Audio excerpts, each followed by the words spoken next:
Aloha guys, GRTV, questioning the idea of what's the deal with dick talk. People talking about it, whether it's in some women talk about it in rap videos or men, and then sometimes there are jokes made, humor. I'll tell you exactly what it is. It's the equivalent of talking about breast size, and it is an antisocial action since people have different appearances of breast, penis. It's like talking about, something personal, like somebody's money, and it seems to people haven't had the realization that these penis size and vagina size are equivalently significant in whatever they may be, and it's actually, as we know, it's easier to be maintaining erection with a smaller male member, and for women it just varies. And for women, I think breast size smaller makes it easier to exercise and move around, and less kind of a reminder of your sexuality. You don't want to think about sex all the time, only certain times of the day, and there are ups and downs to everything, right? There are ups and downs. Some people have all types of different features, and they're taller and shorter and stronger and more intelligent, and some have better habits. But guess what attracts people? What really brings people together, is something more subtle. One of them being proximity, like you live near each other, you see each other on a routine basis. You have perhaps common religion, or important things that really make people feel close, and then sexual compatibility usually falls to a secondary, whatever that may be.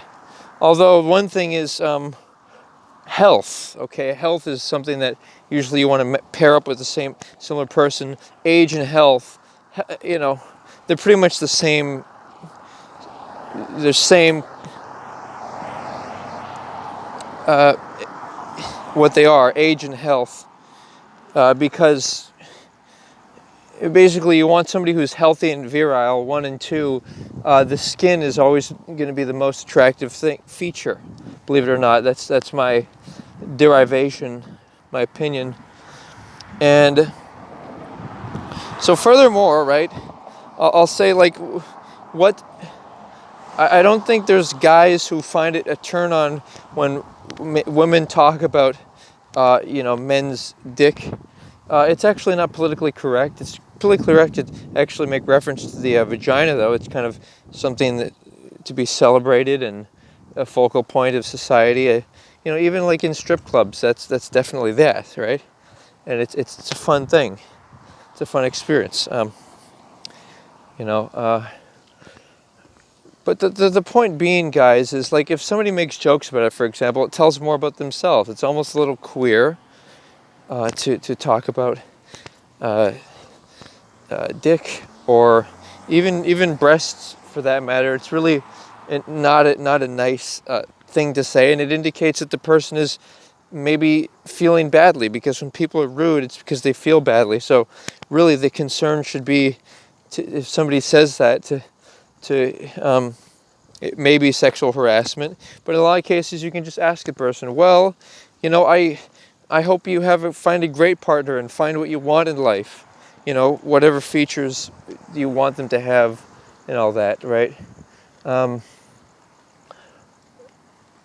the point here, guys, is it's all about a transition into celebrating humanity and wanting good for your fellow man, and with the awareness that, say, if people feel a sense of envy towards somebody because of their body or maybe their wealth, that envy is not actually envy.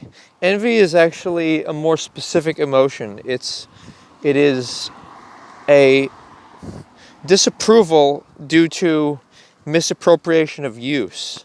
It's when somebody misuses their body to seduce and whatnot, and is untrue to their dreams, you might, it seems like it's a representation of power when people seduce one another and whatnot, but really it's just a lack of self-control and lack of focus on your dream mate. See, what you don't realize is that you don't try to seduce somebody you really care about and respect. And paradoxically, people do try to seduce people that they don't really respect. That's the prostitute paradox. But the point I'm making here, guys, is transcend into a higher vibration where you actually want good for people, and say if you don't like your body, then just invest in other people's bodies for their future incarnations. And I might add a little generalization on dating. I don't really like dating. I don't think it's efficient in finding the right person. Maybe meeting someone for the first time, and maybe going on a platonic lunch date if you just don't know them and you want to know them. But further dates, and by the way, I say platonic because intimacy should only be shared with your dream mate. It should be a more scientific approach when you're trying to figure out somebody, and not a hormonal, biological, romantic. Romance should be exclusive to people who are already married, be it verbal or physical romance and intimacy. And so the trick is maybe get to know the person briefly, and then proceed to maybe friend on social media, maybe send each other emails and learn more about one another. If you have dating website profile, and if you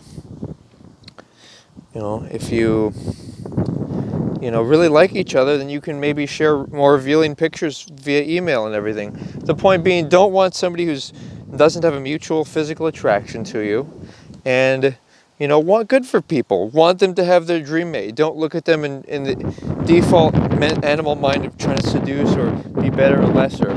Be pure, be true, be powerful. Purity and virginity is powerful. It's where you hold your power for your dream mate and nobody else. And if it's not your dream mate, then who is it?